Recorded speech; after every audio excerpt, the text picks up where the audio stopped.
Lakas ng FM. Sa iisang himpilan. Pinagsanib na puwersa. Para sa mas malawak na Serbisyo publiko. Radyo Magic 78. Sports Radio 918. Radyo Pilipinas. Radyo Publiko 738. At Radyo Pilipinas World Service. Mapapakinggan lang Sa Capital 104.3 FM. Capital 104.3. The AM and FM Collab. Sa Capital 104.3 FM. Radyo Pilipinas. Radio Pilipinas and Capital 104.3 Collab. Paano nga ba mag-register para magkaroon ng schedule sa Bagong Pilipinas Presidential Action Center? Narito ang mga dapat gawin. Gamit ang iyong mobile device, pumunta sa eGovPH app. Pwede itong i-download mula sa Apple App Store o sa Google Play Store. Gumawa ng account. Ilagay ang email address, valid mobile number, pagkatapos ay makakatanggap ka ng one-time code sa iyong email. Gamitin ang code sa eGov app para sa verification ng iyong account at ng mga impormasyong ibinigay. Congratulations! Meron ka ng eGovPH app account. Pwede mo na ma-access ang iba't ibang serbisyo ng gobyerno kabilang ang mga serbisyo sa Bagong Pilipinas Presidential Action Center. Ito ang Presidential Broadcast Service Radyo Pilipinas. Radyo Publiko. ng Bagong Pilipinas para sa Bagong Pilipino. Naghahatid ng mahahalagang balita at impormasyon na guugnay ng pamahalaan sa sambayanan. Tulay sa himpapawid ng serbisyo publiko. Radyo Pilipinas. Radyo Publiko. Ang boses ng Pangulo. Sa Mega Manila 738. Radyo Pilipinas. Radyo Publiko.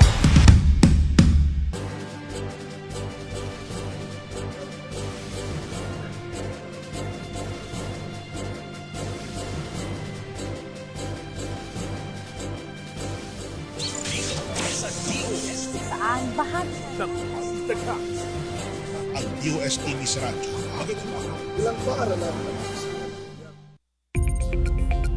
Magandang hapon Luzon, Visayas at Mindanao. Ako ang inyong kapatid sa Impapawid, Oni Miranda. Narito na ang programa maghatid ng mga balita at impormasyon tungkol sa siyensya, teknolohiya at inobasyon.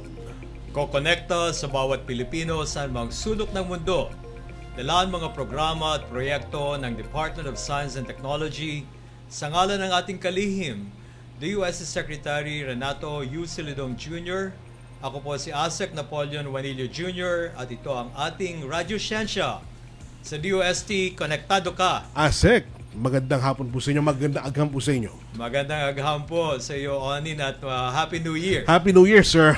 Yeah. Wala pa tayong batian ng New Year. Tama-tama, 2026. Magandang pagsalubong sa atin ito ngayong bagong taon. Ito nga naman, at magandang agham again sa iyo at sa lahat ng ating mga kakonek. At sa lahat po ng ating mga connect, welcome po sa ating bagong time slot. Sama-sama tayong matutot kilalanin ang iba't ibang programa at kaganapan ng Department of Science and Technology ngayong taon. Tuwing Biyernes na po tayo mula alas 3 hanggang alas 4 ng hapon dito lang sa Radyo Pilipinas 1. At live din po tayo sa official Facebook page ng DOSTV. Sabay din po mapanood sa TV Plus Channel 3 at Affordable Channels 45 to 49. At para lahat tayong mga kaibigan, oras na para pakinggan ang mga nagaganapan sa DOST sa lingkod nagdaan straight from the SNT Authority ng bansa. DOST Secretary Renato U. Silidong Jr.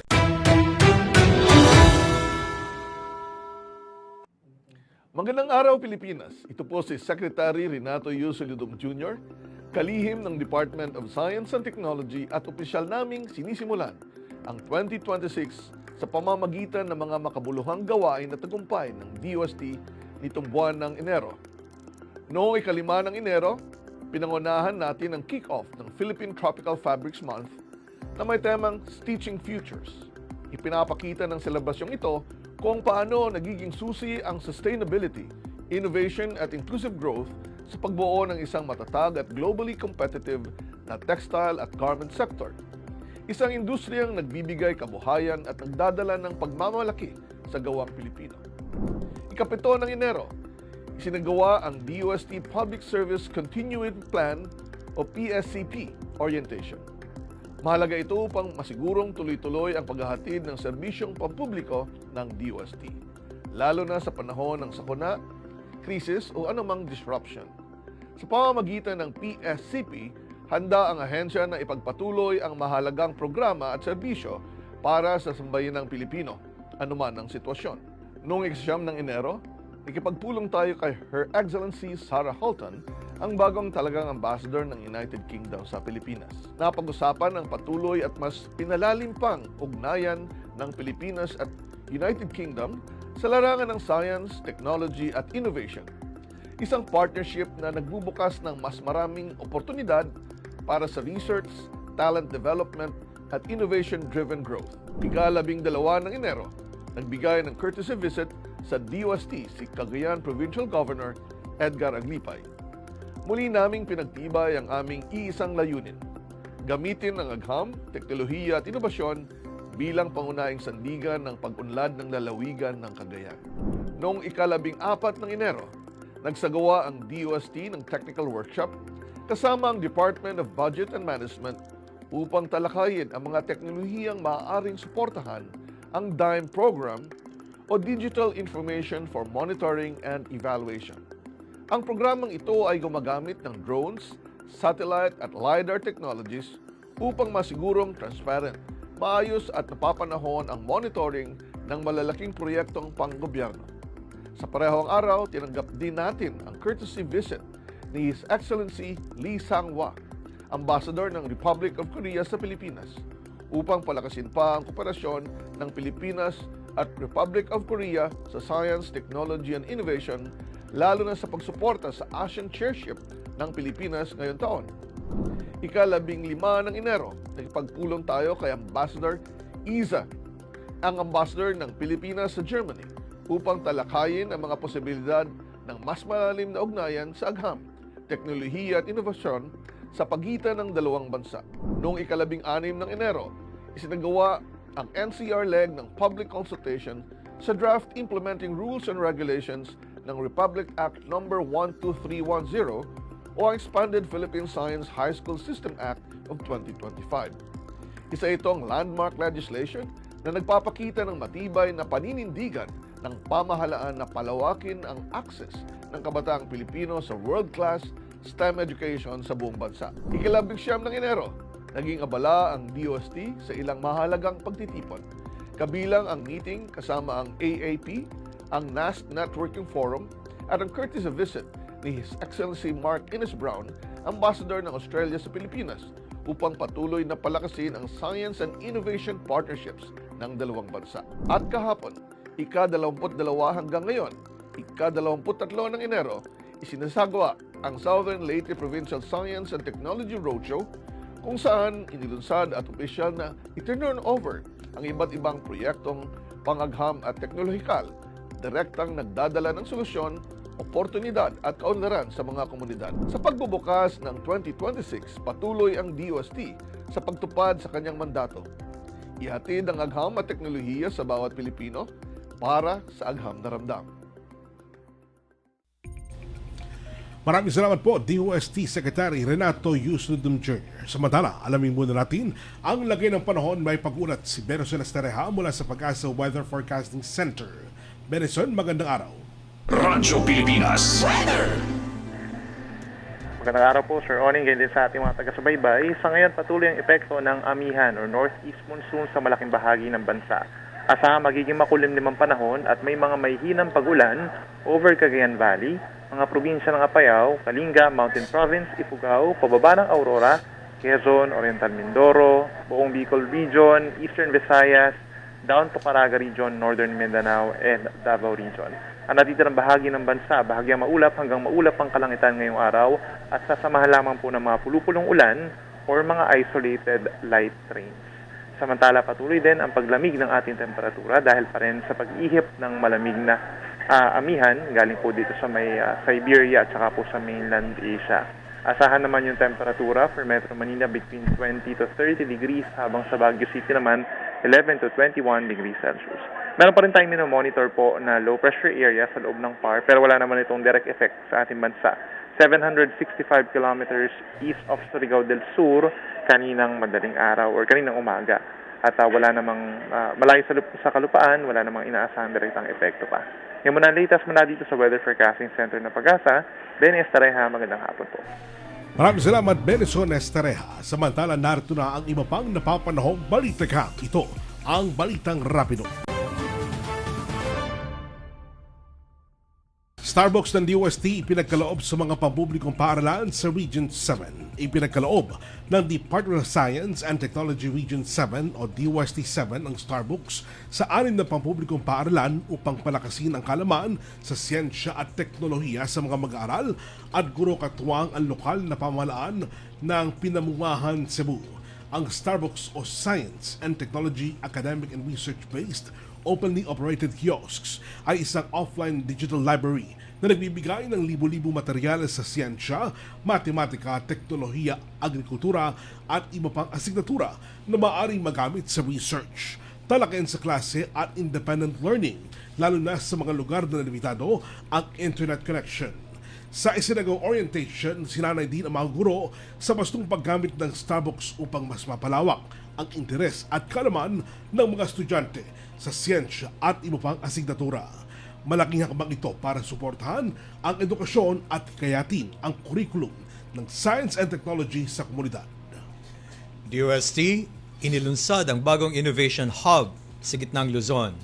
Opisyal nang inilunsad ng Department of Science and Technology or DOST ang ikatlong Innovation Hub or iHub sa Science City of Muñoz, Nueva Ecija bilang bahagi ng kanilang pagpapalawak ng teknolohiya at inobasyon. Ang bagong iHub ay matatagpuan sa opisina ng DOST Nueva Ecija at naglalayong magsilbing collaborative at tech-driven space para sa mga estudyante, mga mananaliksik, mga startups at mga maliliit na negosyo. Dito ay maaari silang magbahagi ng ideya at bumuo ng mga solusyon na makakatulong sa pagpapaunlad ng ekonomiya ng rehiyon. Ang mga iHubs ay hindi lamang pasilidad. Ito ay tinatawag na mga catalyst for change na sumasailalim sa pangako ng DOST na gagamitin ang siyensya at teknolohiya upang lumikha ng mga oportunidad, masolusyonan at ang mga hamon at gawing mas matatag at competitive ang rehiyon. Sa iba pang balita, DOST, SEI at PLM nagkaisang palakasin ang serbisyo para sa mga scholar. Pinalakas po ng Department of Science and Technology, Science Education Institute o DOST-SEI at ng pamantasan ng lungsod ng Maynila ang kanilang pagkakaisa matapos nagdaan ng kasunduan na layong pagbuti ng serbisyong ibinigay sa mga DOST scholars sa universidad. Sa ilalim ng kasunduan, magtatalaga ng scholarship coordinator sa PLM upang magasiwa sa academic and administrative needs ng mga scholar at magsilbing pangunahing ugnayan sa DOST-SEI. Ang hakbang na ito'y bahagi ng advokasya ng DOST-SEI na mas mailapit ang epektibong serbisyo sa mga mag-aaral sa ilan ng programang One DOST for You. Mga kakonek, manatili tayong nakatutok at makiisa sa amin. Maaari kayong mag-comment ng inyong mga katanungan para sa ating makakasama ngayong araw at aming sasagutin live on air. Kaya naman magkomento lang sa ating mga live na matatagpuan sa RP1 at DOST official Facebook pages. Mga kunek, alamin pa natin ang iba pang mahalagang bagay na nalidudulot sa atin ng Philippine Tropical Fabric. Kaya naman sa ating pagbabalik, makakapanim natin ang isa sa mga owner ng kilalang clothing brand sa ating bansa na beneficiary po ng DOST. Tutok lang, magbabalik agad ang Radyo Siyensya sa DOST. Konektado ka. Makakakonek, sama-sama tayong muling matuto at alamin ang mga programang gamit ang agam, teknolohiya at inovasyon, mga proyektong hatid ng Department of Science and Technology para sa ating mga Pilipino. Tutok lang sa bago nating oras, Radyo Siyensya, Year 3, tuwing Biyernes, alas 3 hanggang alas 4 ng hapon, live sa Radyo Pilipinas 1. Magandang araw, si Dingdong po ito. Tagbagyo na naman, kaya tara samahan niyo akong i-remind ang mga kababayan nating magsasaka at mangingisda. Say aha. A for ani. Hanggat maaari, anihin na natin ang mga pananim para hindi tumasayang sakaling bahain ang inyong taniman. Next, H. Hayop. ilikas natin sa mataas na lugar ang mga alagang hayop tulad ng baboy, kambing, baka at iba pa. Huwag rin kalimutan ang pets natin, ha? At A for alon. Paalalahanan ang mga kapamilya nating mangingisda na huwag na munang pumalaot. Say it with me? Aha! Para safe ang lahat sa panahon ng sakuna. #panatag ang mayala. Maging panatag Pilipinas. Radyo Siyensya sa DOST. Konektado ka dito sa Radyo Pilipinas. Nagbabalik po ang Radyo Siyensya. Alamin natin ang iba pang magandang dulot ng Philippine Tropical Fabric sa ating mga Pilipino. Kaya ngayong araw, kilalanin natin ang isa pa sa mga project beneficiary ng DOST PTRI at kung paano nga ba nakatulong ang ahensya sa kanilang negosyo. Para pag-usapan ang isa sa mga kilalang fashion brand sa ating bansa, nakatuwang natin sa pagpapatibay ng advokasiyang makilala pa ang mga habing Pinoy. Makakasama naman natin si Mrs. Ana R. Lagon, ang Co-Chief Executive Officer ng fashion brand na Bayo. Magandang araw po, ma'am. Magandang agham po, ma'am. Magandang agham na hapon, Asek at Sir Onin. Miss Ana, para po sa dagdag kaalaman ng ating mga tagapakinig, maaari niyo bang lawakan ang aming kaalaman kung ano nga ba ang Bayo? Ang Bayo po ay isang Filipino and proud na fashion brand na sinimulan noong 1992. So medyo mahaba-haba ng panahon. Matagal na panahon. Opo, pero noong 2014 nagkaroon ng pagpalit ng management at ownership at kami na po yung sumunod at naipasa sa amin ang legacy ng Filipino brand na ito. At ngayon po ay continuously tuloy-tuloy po ang aming pagpapaunlad na talagang yakapin ang pagiging Filipino and proud na fashion brand. Naku, tama-tama po yan, ma'am. Marami tayong mga kilalang mga iba't ibang mga tao na nagtutungo sa inyong mga paninda, sa inyong mga tindahan at talagang tinatangkilik ang kanilang ang inyong produkto. Yun nga po ang aming yung hope namin na tuloy-tuloy na sana makita nila ang relevance po ng Filipino brands at ang importansya nito sa economy natin locally. Mm-hmm. Ma'am, paano po ba nagsimula kayo sa clothing line? Nung bata pa lang ba kayo ay pangarap nyo na ito?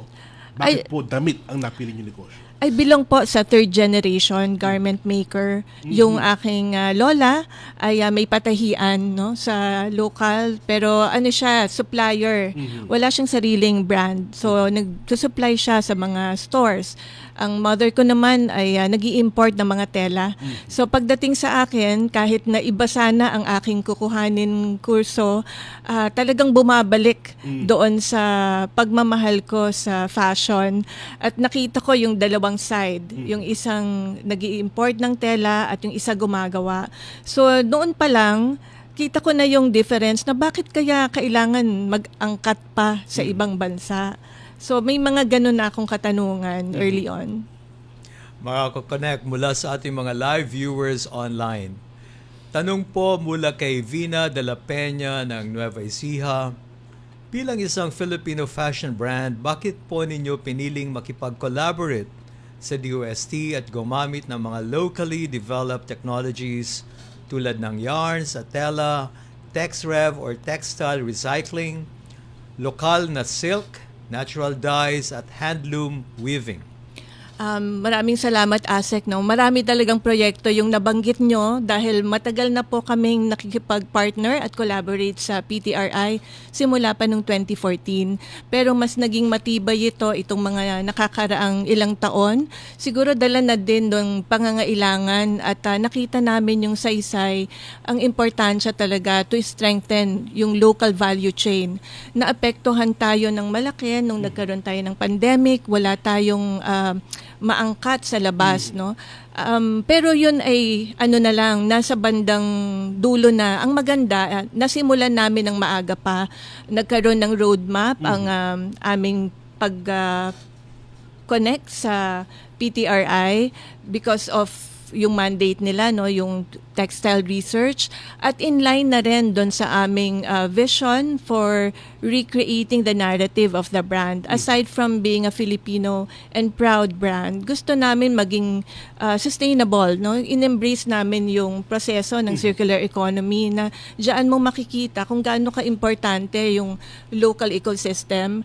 Ang nakita namin, ang lakas ng agriculture sa atin, yung science, napaka-importanting element para tingnan kung paano maipagdudugtong yung strength ng agriculture, kung saan kumukuha kami ng fiber na nagiging yarn, pero wala kaming alam dun kasi technology yon.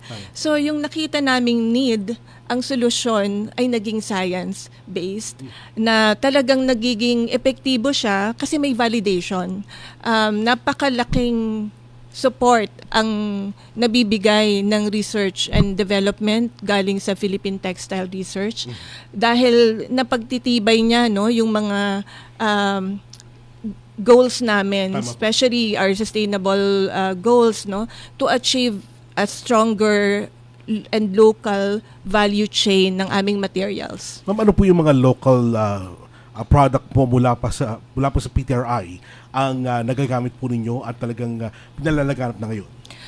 Ang unang-una naming talagang tinaniman, no, ng aming oras, panahon at connection sa research ay yung Philippine Silk.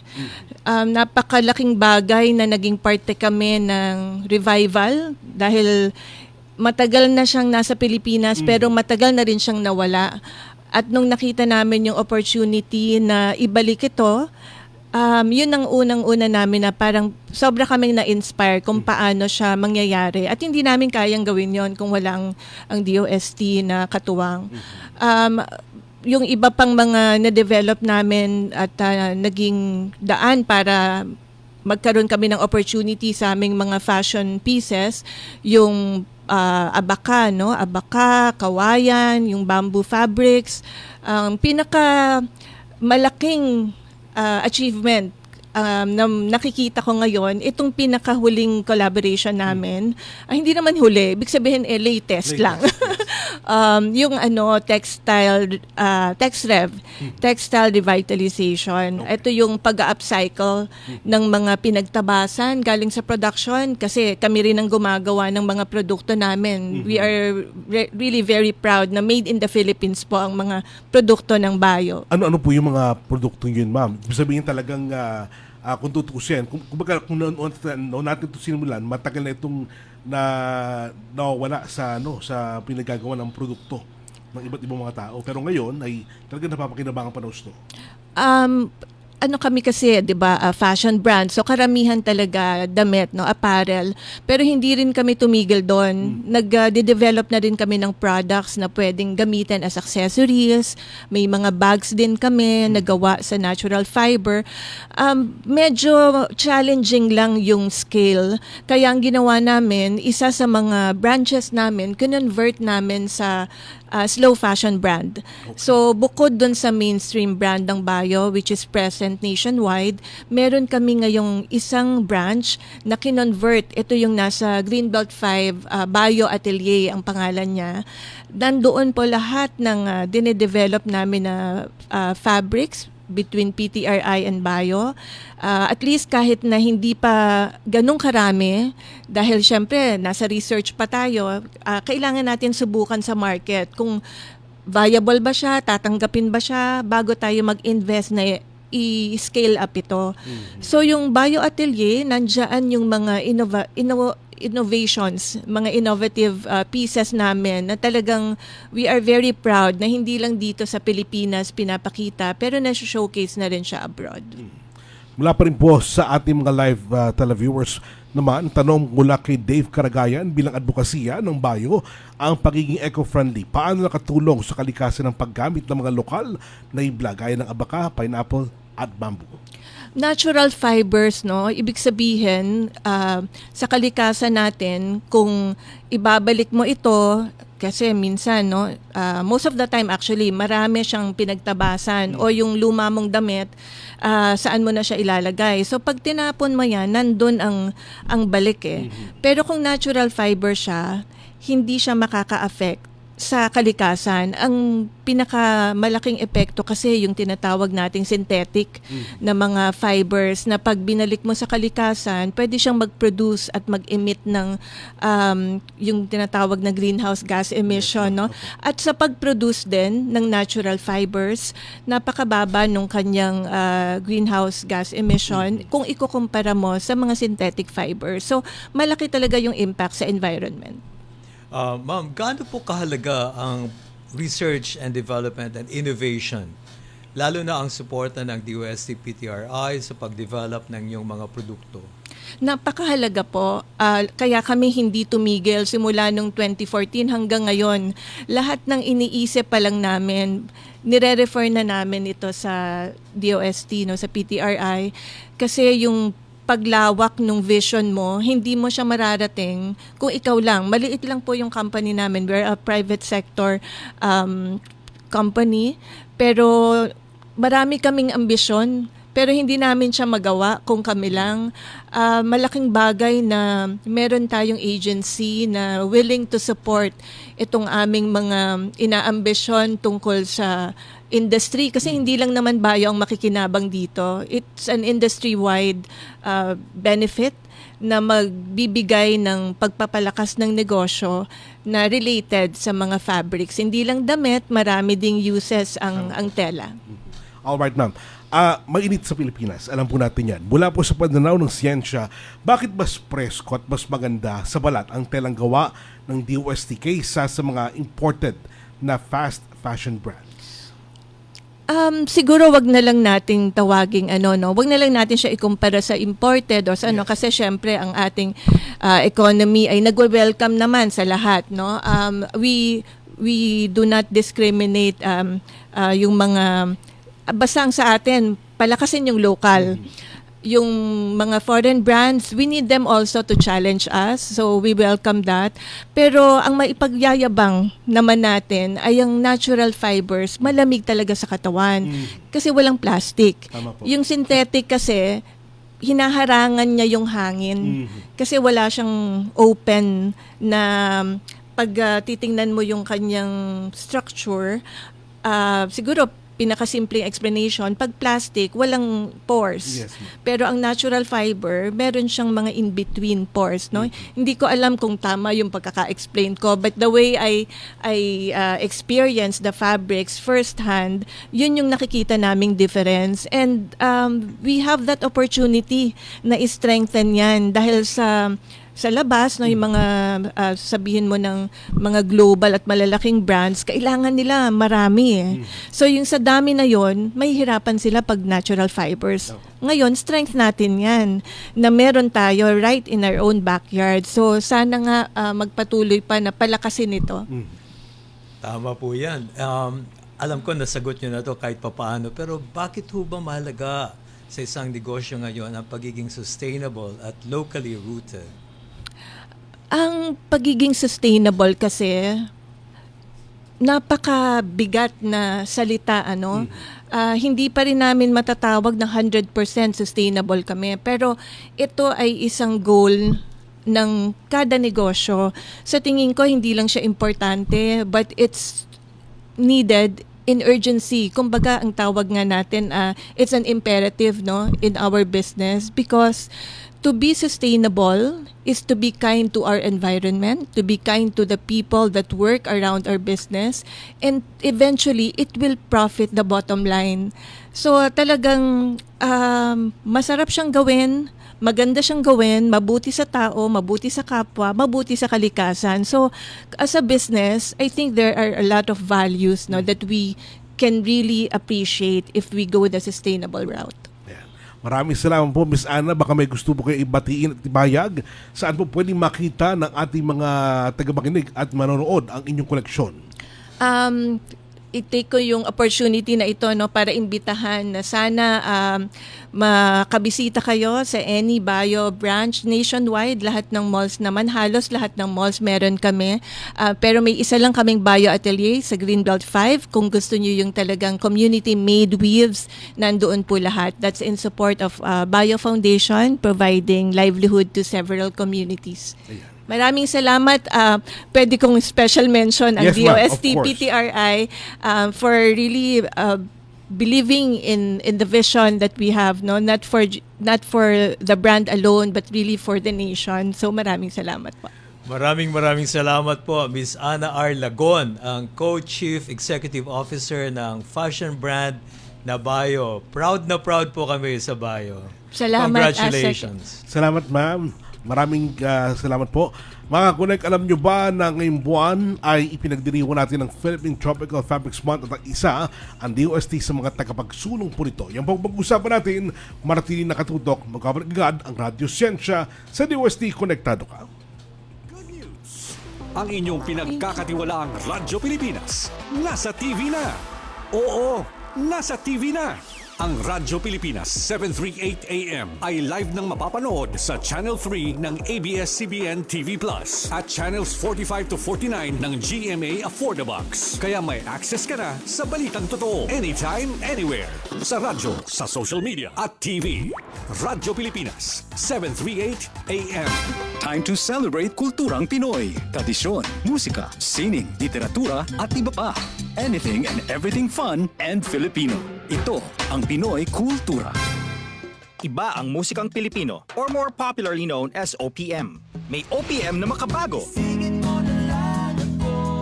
May OPM na makaluma. Sandal mo sana ang ulo mo sa May OPM na rock. May OPM na rap. What you know last night, yo, it was the best. May OPM na mabagal. Agad magaganda ang mga Pinay.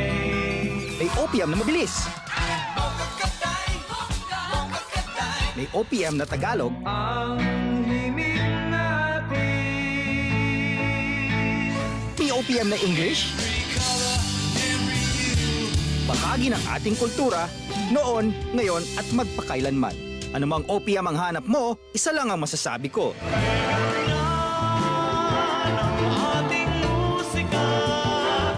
Yan ang Pinoy Kultura because our culture is cool. Discover, learn, and grow. Alamin ang mga alok na serbisyo mula sa gobyerno. Radyo Siyensya. Dito sa Radyo Pilipinas. Nagbabalik po ang Radyo Siyensya. Ito na ang ating kwentong SNT. Ngayong araw, pag-uusapan natin ang isang proyekto ng DOST na layunin pagtibayin pa ang pagkapahalaga at pagkilala sa ating mga habing tela sa ating bansa. Tama yan, Onin. At bukod dyan, alam nyo bang mayroon ding mga batas na kailangan sundin pagdating sa paggawa ng mga ito? Upang talakayin ang ibang mga detalye nito, makakasama natin ang Director ng Department of Science and Technology, Philippine Textile Research Institute or DOST PTRI. Ang kagalang-galang at idol ko na si Dr. Julius Leaño Jr., batikang chemist. Magandang agham, Director Julius. Magandang hapon, Asek. Magandang hapon, Onin. At magandang hapon po sa lahat ng mga tagapakinig at sa mga sumusubaybay sa ating programa. Dr. Julius, para po sa kaalaman ng ating mga tagapakinig, ano ba po ang DOST PTRI at ano ang mandato nito? Ang PTRI po ay isang malapit na maging senior citizen na ahensya sapagkat we are 59 years old. Isang taon na lang, may kakaroon na kami ng discount. But anyway, we are the only mandated agency po na nangangalaga sa industriya ng tela sa Pilipinas. At kami rin po ay isang research and development agency na nakatouch po sa Department of Science and Technology. Ang lawak po, kung kasing lawak ang supply and value chain ng tela, ganun din po ang lawak ng nasasakupan ng ating pag-aaral at ng ating pangangalaga. Ayun. Kung lawak at lawak ang pag-uusapan natin, Director, talagang napakarami na po na nagawa ng DOST PTRI. Well, yung una po nating naging tema very recently was actually pushing boundaries kasi alam mo ang tela palaging fashion ang pasok eh. So very limited 'yon. Actually ang wearables is a very small percentage of the textile consumption sa Pilipinas. So sabi namin dapat makuha natin yung lahat. That's why siguro kaya medyo naging ubiquitous not only textiles but actually the institute itself. Pero ano ba nga ba itong Philippine Tropical Fabric, sir? Ang PTF po, isa po ito sa mga naging programa ng PTR. Medyo matagal na, 1970s pa nung nasimulan ang pag-aaral nito. But this is that was actually used as a way to revive the industry in the late 90s. Nagkaroon po ng idea kung paano tayo makakatalyze yun. And the way was actually to mandate Philippine Tropical Fabrics. Yun po yung mga tela na may at least 5% content na natural textile fibers na maging uniforme ng mga empleyado at mga opisyalis ng gobyerno. So, PTF technically is defined by law. Hindi po ito lang like a loose definition, and it must contain at least 5% by weight of these natural textile fibers: abaca, banana, pineapple, bamboo, and Philippine silk.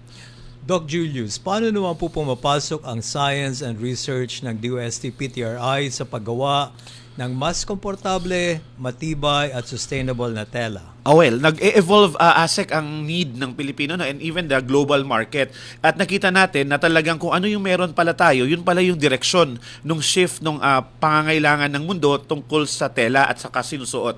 And I'm referring exactly to sustainable textiles. So, ang pag-aaral natin, nakita natin paano mo ba pwedeng pagsamahin yung napakatigas na abaka or napakatigas na kawayan at maging sinulid, which is a very pliant material. Ibig sabihin, kaya mo siyang i-weave. So, that is actually where the science is. That is where maybe about 80% of our intellectual properties are.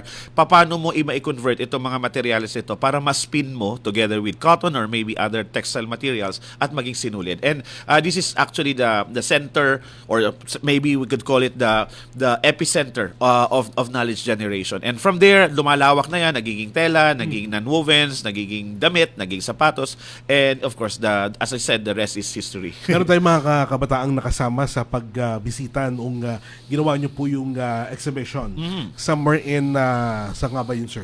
Dito sa may sa Intramuros area. Intramuros area, sir.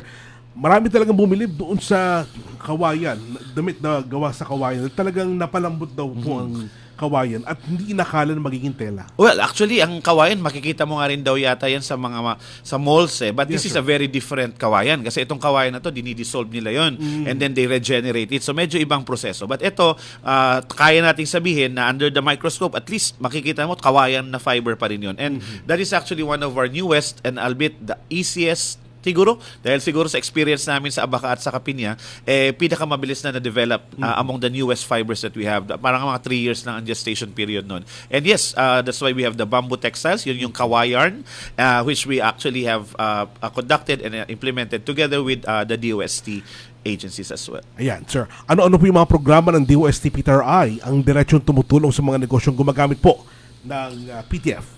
Well, sa pag PTF po in particular, yung technology, yung mismong technology po na ma-convert yung fiber. So, dinudugtong niya yung ating mga farmers who are actually in the ground dun sa production na medyo malakihan. Kasi ang pinag-usapan pag PTF, hindi na po ito yung hobby na handloom.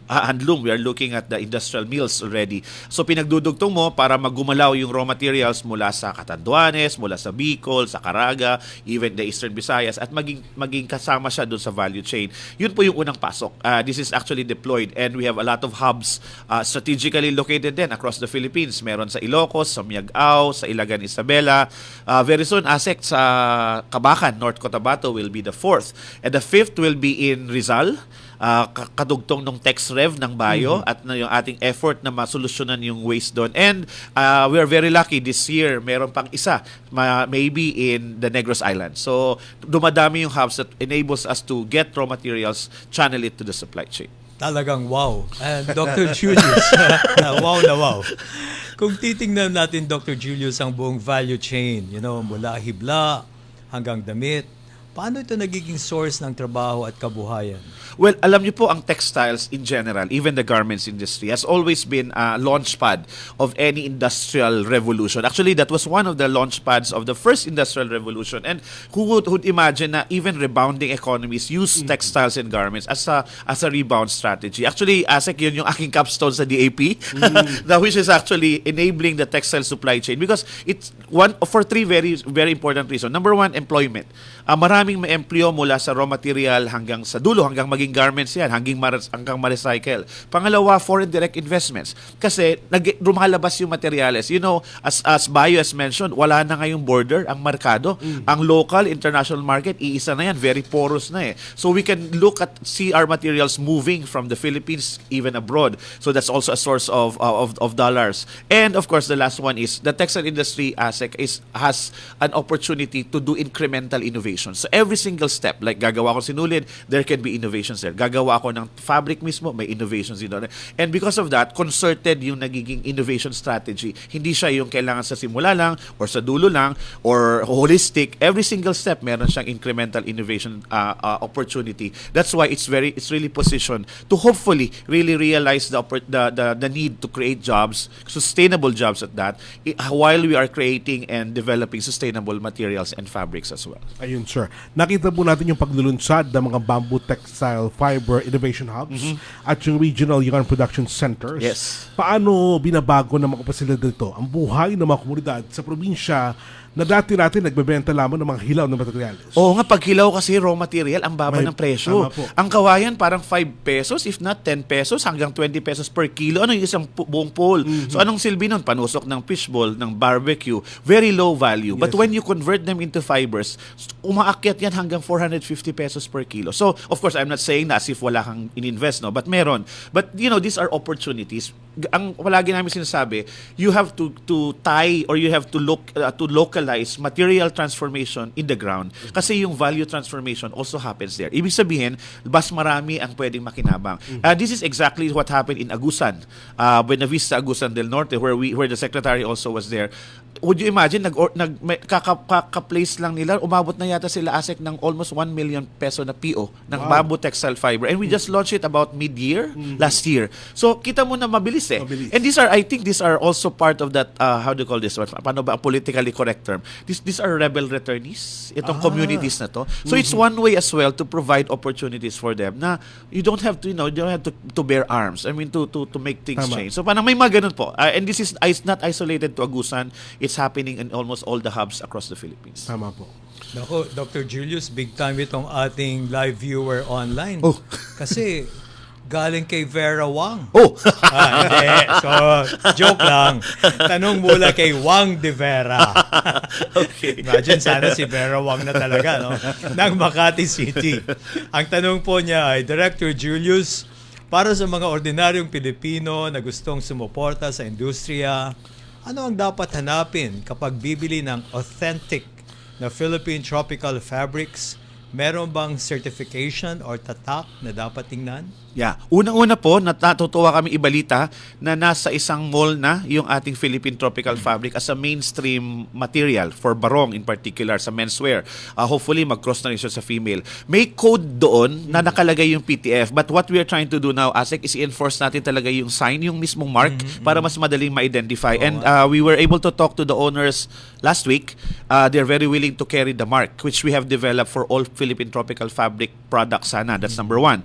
Pangalawa po is certification, yes, because the PTRI is the only body that can certify a fabric to be Philippine Tropical Fabric, to be a PTF, or maybe to say an RA 9242 compliant fabric. Bakit natin kailangan i-certify? Kasi sa certification, ASEC, from raw material, mula sa farm, we have to validate, galing ba talaga dito sa Pilipinas? Dito ba talaga in-spin? Pag dito, nasaan ang facility mo? Dito ba weave? Nasaan ang facility mo? Because we have to make sure that the law really protects local investment, local companies. Because alam nyo, gagaling minsan natin din.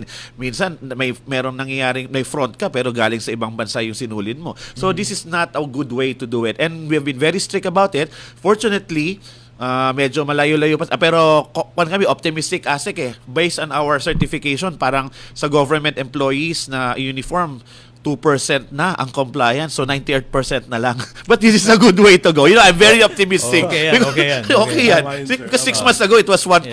So, tingin ko meron. But, that's how we protect the industry. It has to be really locally made, and that's exactly what the law was made for, to really protect local industries. Very good, sir. Sa pagdiriwang po natin ng PTF month, ano po yung mga pangunahing milestone na nais makamit po ng DOST Peter ay ngayong taon para matulungan yung ating mga lokal na mga habit magsasaka? Nako, we are really seeing a very nice sunrise in the horizon, ika nga. Kasi di ba, yung metaphor nga namin, palagi, sunset industry nga daw on textiles.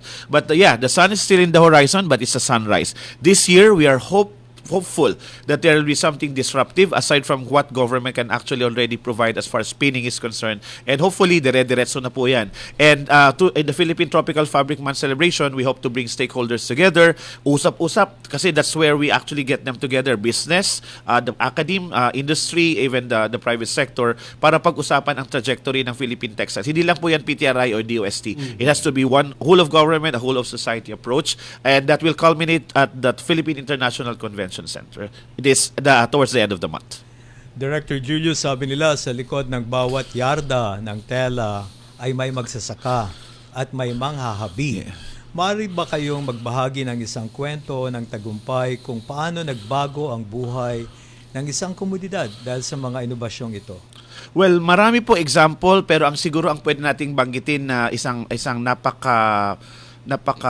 tawag nito, yung heartwarming ika nga is maybe our weavers in Antique, in Bugasong, Antique. Hindi po sila totally nagsimula with PTRI, but ang maganda doon, Asik, is the transition. They were able to transition from polyester-based yarns to cotton-based yarns, from synthetic dyed yarns to natural dyes. And nung una, takot kami doon sa business model na yun kasi we are always taught na dapat ang gawin is ibaba mo yung presyo.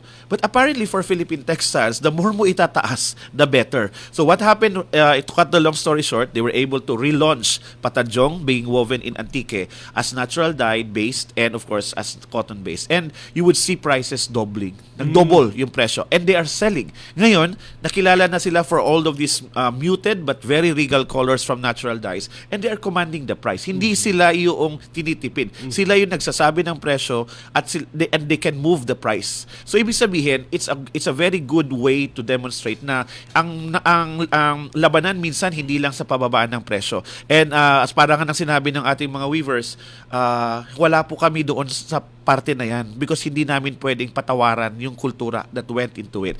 So that's why we also complement it with science and innovation because wag tayo makipaglaro doon sa presyo lang because I think Philippine textiles, especially the handloom woven ones, are really meant for a market that is both discerning and also both patriotic. And that's where we come in. That's where we support and hopefully marami pang ganyan na klase ng weaving communities na magkaroon tayo not just in Patnongon, in Antique, but also sa iba pang mga communities across the Philippines. Gano'n sure natin mapagmamalaki yung Philippine Tropical Fabric natin ngayon kumpara sa ibang mga bansa? Tayo ba'y nasa na ang ating ano? Well, technically, tayo lang ang meron yan because we are even sought by other countries. Paano nga gawin yung abaka or banana na maging tela? Even India is reaching out for us as far as the pineapple fiber yarns are concerned. Pero, hindi tayo pwedeng makampante. They move very fast.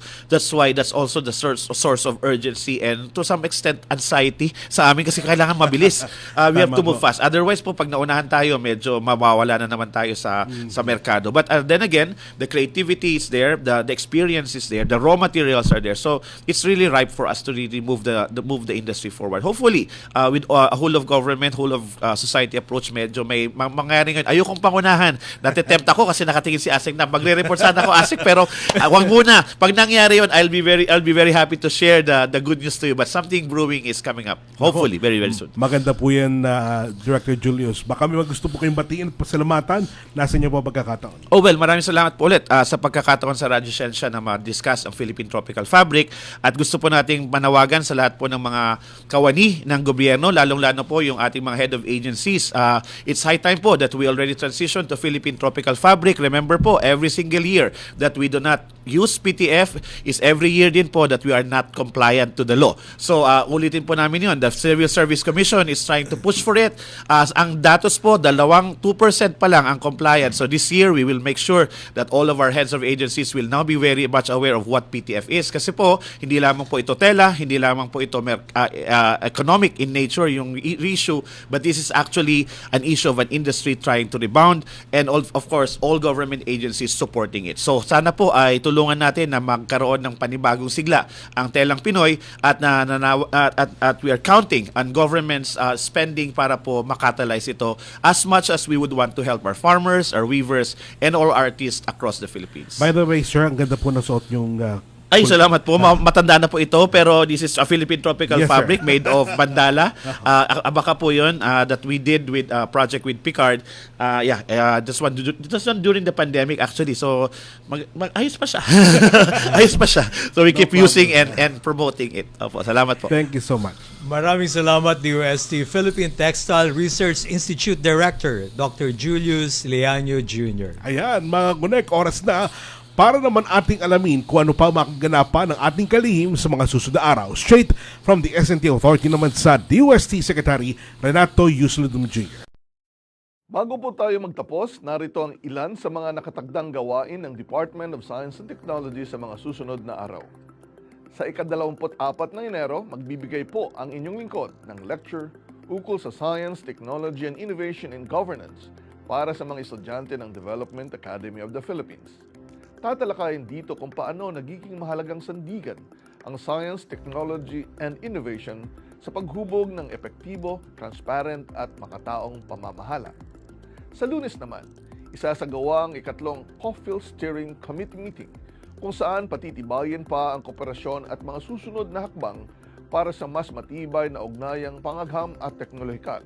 Sa ika-27 ng Enero, magsasagawa ng public consultation sa draft implementing rules and regulations ng Virology and Vaccine Institute of the Philippines, partikular para sa NCR at legislative stakeholders. Sa parehong araw, formal ding bubuksan ang telethon ng DOST PTRI bilang bahagi ng pagdiriwang ng Philippine Tropical Fabrics Month na magtatampok ng mga inobasyon at oportunidad sa textile at garment industry. Sa ika-29 ng Enero, isasagawa ang Visayas Call Conference na magbubukas ng mas malalim na talakayan at koordinasyon para sa mga programa at inisyatiba ng DOST sa rehiyon ng Visayas. At sa ika-30 ng Enero, idaraos ang Laser Project Stakeholders Forum, isang mahalagang pagtitipon para sa proyekto ng DOST Philippine Nuclear Research Institute na layong tugunan ng issue ng arsenic contamination sa tubig sa Luzon.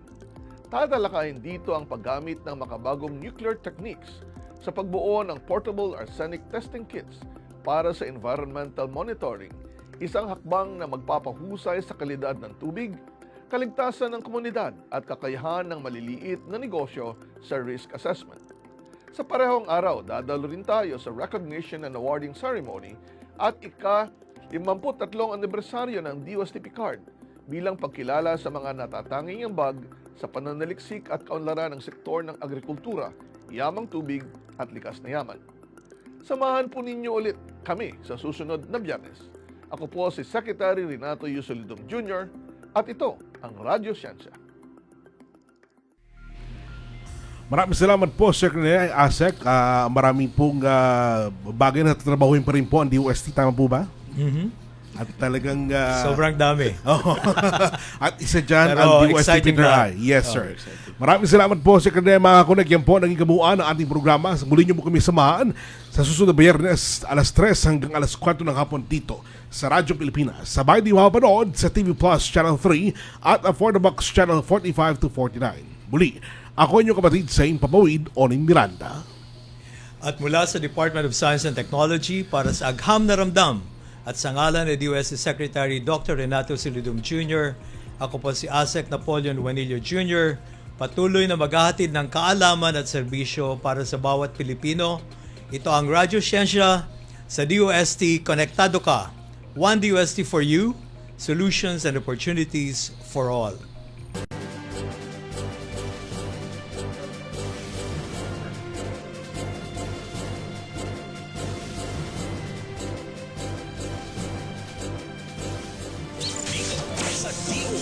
Saan bahagi ng Masterclass? Ang DOSTV sa radyo. Magandang araw. Ilang ba karanasan